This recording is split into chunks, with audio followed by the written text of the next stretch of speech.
Bom dia! Estamos de volta com as nossas reflexões matinais à Corsa da manhã. Estamos falando a respeito do Deus de alianças. Falamos sobre a aliança que Deus fez com Abraão. Falamos dos moldes da aliança que Davi fez com Jonatas. E hoje nós vamos falar sobre a aliança que Deus fez com Moisés, como já havíamos prometido anteriormente. Êxodo, capítulo 24, versículo 3, nos diz assim: Com Moisés se achava no Monte Sinai, transmitindo a mensagem de uma outra aliança, enquanto contava ao povo todas as palavras do Senhor e todos os seus estatutos. Há mais de 400 anos havia se passado desde a aliança que Deus tinha feito com Abraão. Moisés, então, se achava no Monte Sinai, transmitindo a mensagem de uma outra aliança. O povo sabia que as leis de Deus eram boas, que também eram justas, e que o homem devia obedecê-las. Deus devia estar em primeiro lugar. A idolatria era um erro. Os pais deveriam ser honrados por seus filhos. Cobiçar e roubar eram coisas más. Assassinato? Nem pensar. Quem desejasse que sua mulher deitasse com outro? Eram leis realmente duras, que beneficiavam o povo. Com certeza, os que as obedecessem teriam vidas retas, agradáveis a Deus e aos homens. Aquela seria uma aliança aceitável para ambas as partes. A ordem fora dada, os sacrifícios oferecidos. Então Moisés tomou o livro da lei ou do concerto e leu aos ouvidos do povo. E eles disseram, em Êxodo 24, 7, tudo o que o Senhor tem falado faremos e o obedeceremos. A lei estava feita. Moisés, Arão, Nadab e Abiú e 70 anciões de Israel subiram ao Monte Sinai para participar então da refeição da aliança e viram a Deus, comeram e beberam, como nos diz os versículos de 9 a 11. A lei fora estabelecida. Tinha agora de ser obedecida ao pé da letra, sem falha alguma. Era certa, era justa, era santa. Israel, então, devia guardá-la, mas não o fez. Achavam que podiam, mas eram pecadores. Pecado permanente. Eles o reconheceram e, por mais que tentassem, continuavam infringindo a lei. Aquele velho homem nascido do pecado de Adão dominava-lhes a carne, fazendo dos membros do corpo escravos do pecado, como diz Romanos 6,6. A lei que julgava traria justiça e vida, trouxe a morte.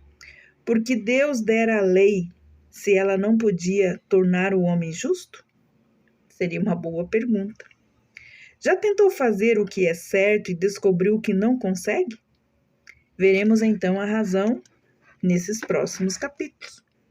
Qual é, na verdade, a razão da lei? Se a lei não pode moldar-nos, tornar-nos justos, por que ela foi nos dada? A lei foi dada por Deus por duas razões. Primeiro, para mostrar o nosso pecado e para manter-nos em custódia até o dia em que possamos crer no Senhor Jesus Cristo, porque esta aliança é uma preparação para a aliança da graça. Peço que não leiam depressa, mas que meditem a parte que segue, porque é essencial, embora pareça pesado, você entender qual é a razão da lei. Muitos dos nossos problemas surgem por ignorarmos a palavra de Deus e também os seus caminhos. Se não for ignorância, pode ter certeza, é desobediência. A lei foi dada porque o homem necessitava ver o seu pecado, que na sua carne nada existia de bom. Por isso, nenhuma carne seria justificada aos olhos de Deus pelas obras da lei, diz Romanos 3,20. A lei era a única maneira do homem reconhecer o seu pecado. Porque pela lei vem o conhecimento do pecado, diz Romanos 3,20. Esta é a razão do apóstolo Paulo ter escrito: mas eu não conheci o pecado, senão pela lei. Porque eu não conheceria a concupiscência, ou seja, a cobiça, se a lei não existisse. Qual lei? Não cobiçarás. Como o meu coração sofre pela sociedade em que estamos vivendo, que tão pouco ouviu a lei da palavra e principalmente o caminho de Deus. Como resultado, multidões têm semeado na corrupção da sua carne. Seus relacionamentos, que deveriam ajudá-las a serem pessoas plenas, totais, tornaram-se amargas como fel. Tal a náusea provocada pelo pecado. Uma sociedade sendo destruída, famílias sendo destituídas. Como é triste nós ouvirmos o que nós estamos ouvindo nesse tempo. Por quê? Porque decidimos não ouvir a verdade antes. Talvez não tivéssemos chegado ao ponto que estamos se nós tivéssemos ouvido, se nós tivéssemos obedecido à palavra de Deus. Aonde que estão também aqueles que devem proclamar a lei de Deus para que homens e mulheres, rapazes e moças possam reconhecer o seu pecado? Nosso coração precisa estar preparado para encontrar o caminho da graça. Romanos 7,7 nos diz: mas eu não conheci o pecado senão pela lei, porque eu não o conheceria com concupiscência se a lei não dissesse. Que papel a lei de Deus desempenhou em sua vida, ou tem desempenhado na sua vida, ou você não acredita na lei de Deus? Você compreende exatamente o que significa pecar e quando você peca? Sabe que está indo direta e deliberadamente contra os santos mandamentos daquele que te criou? Fomos criados sobre claros e absolutos princípios. Esses absolutos mantiveram sob controle, muitas vezes, nosso comportamento. Nós precisamos olhar a pecaminosidade da nossa carne. Esse é o motivo de nós entendermos a nossa necessidade de mudança e de sermos resgatados da nossa velha natureza pecaminosa. A lei pode ter certeza que ela é necessária para mostrar o nosso pecado e também para mostrar o desgosto de Deus com aqueles que transgridem os mandamentos. A pregação da lei prepara o caminho para a mensagem da graça.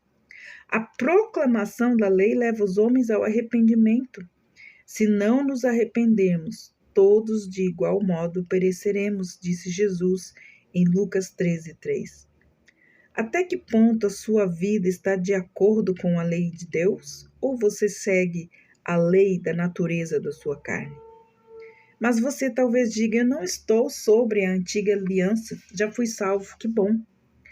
Até que ponto a sua vida está de acordo com a lei? A graça remove a lei? Não, porque a justiça da lei é cumprida em nós, que não andamos mais segundo a carne, mas segundo o Espírito, diz Romanos 8,4. Queridos, nos preparemos para meditar a partir de amanhã e nos preparemos para entrar pelo caminho da graça.